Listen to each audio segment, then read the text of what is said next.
abale anzanga, kodi maziwa kuti support yabwino ndi ije yokuti ine ndikufuna chinthu china chake kwa inuyo, inu mukufuna chinthu china chake kwa ineyo. Tizilipirisana, komano polipirisanapo samachita kupangana nkhanza yayi, koma kazikhala kamtengo komverera.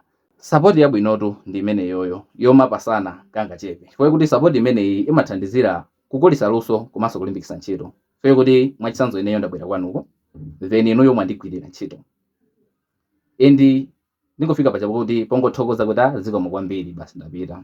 Kodi inuyo enano mungasiya ndiwo makomomu ndi ndalama ndiyofunikira kwambiri, makamaka kumbali ya maluso komanso ntchito zosiyanasiyana, chifukwa kuti ndi zimene anthu amajisira mabanja ndi kuzisamalira zinthu ziwiri zitatu. Ngati inuyo mulibe skill iliyonse yokuti mwina munthu mutha kumutchaja kuti akulipireni pa ntchito imene mwagwira kapena luso lililonse limene mwachita, nthawi iro ndiyo kuti idakalipo.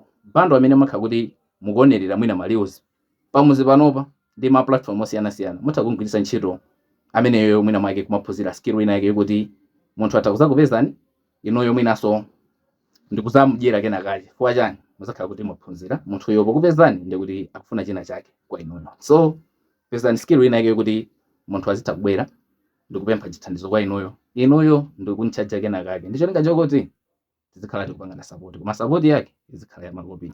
Siyani zija zomangoti tonse nda Malawi tiye tizithandizanani mwaulere. Kantima kameneko tatiye tikachoseni. Ndiye tiye tulanso video sati.